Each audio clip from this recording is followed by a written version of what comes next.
Selamat datang. Dalam video bimbingan ini, kita akan melihat betapa mudahnya menyediakan ERPH menggunakan sistem CIDS. Sila klik Login, kemudian masukkan ID serta kata laluan anda. Pastikan maklumat yang dimasukkan adalah tepat untuk mula menggunakan CIDS.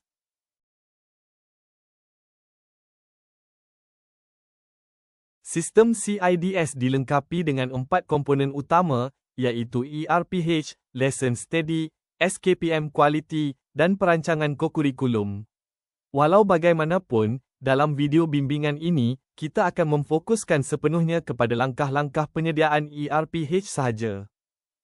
Untuk mengakses bahagian ERPH, anda boleh klik pada ikon ERPH yang terdapat di paparan utama atau tekan butang ERPH yang sentiasa tersedia pada bar navigasi di bahagian atas skrin.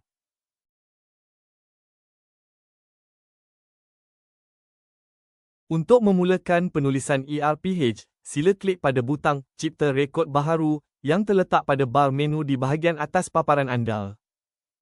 Langkah seterusnya, masukkan nama rekod anda dan pilih kelas yang ingin diajar. Pastikan pilihan kelas adalah tepat sebelum anda meneruskan ke bahagian seterusnya. Kemudian tekan butang Cipta Rekod.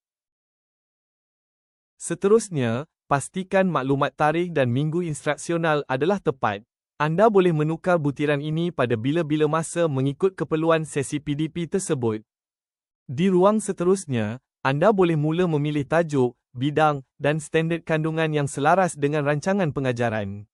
Menariknya, bahagian ini boleh disediakan sekaligus untuk tempoh seminggu jika perlu, bagi memudahkan perancangan anda.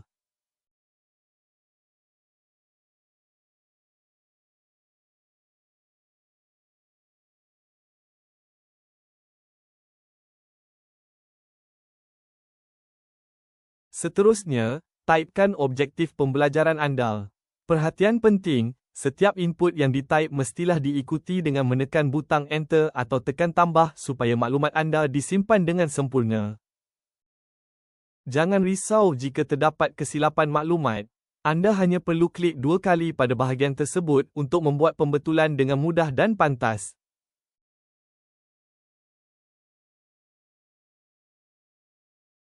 Untuk bahagian tema, anda mempunyai 2 pilihan. Anda boleh memilihnya secara manual atau gunakan fungsi AI Smart Search untuk membolehkan sistem membantu mencadangkan tema yang paling tepat untuk anda. Kemudian tekan butang Simpan. Kini, anda hanya perlu menekan kotak Seterusnya bagi meneruskan proses penyediaan ERPH anda. Perlu diingat, sistem CIDS menyediakan komponen yang sangat lengkap untuk semua peringkat.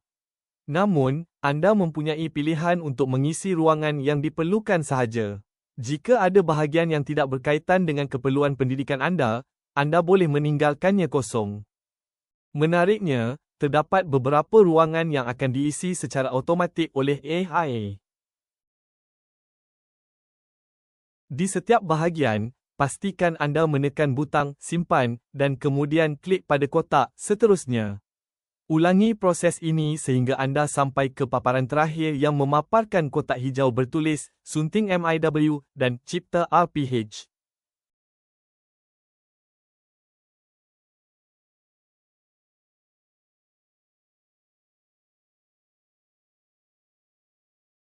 Apabila anda berada di paparan MIW, anda dapat melihat semula keseluruhan maklumat yang telah dipilih dan diisi sebelum ini. Untuk membuat RPH, tekan pada jadual waktu. Pilih slot kelas yang berkaitan dalam jadual. Sistem akan melengkapkan maklumat masa secara automatik bagi memudahkan urusan anda. Di paparan MIW, pilih dan tentukan maklumat mana yang hendak dimasukkan ke dalam RPH anda mengikut keperluan sesi pembelajaran. Kemudian tekan butang Cipta RPH. Maklumat RPH anda kini dipaparkan. Sila scroll ke bawah dan lengkapkan ruangan aktiviti. Bagi ruangan aktiviti, anda mempunyai pilihan untuk menaipnya secara manual atau anda boleh menggunakan bantuan AI untuk menjana cadangan aktiviti PDP yang kreatif dan bersesuaian dengan tajuk anda.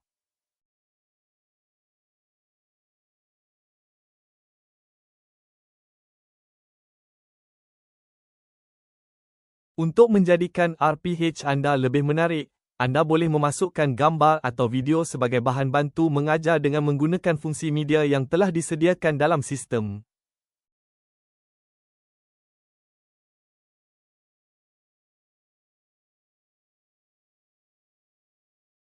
Langkah terakhir, pastikan anda menekan butang simpan RPH. Kini, rekod pengajaran anda telah berjaya disimpan dengan sempurna ke dalam sistem.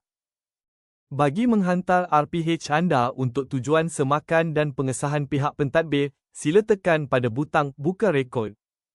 Seterusnya, sila tekan pilihan hantar untuk pengesahan yang terdapat pada ruangan RPH tersebut.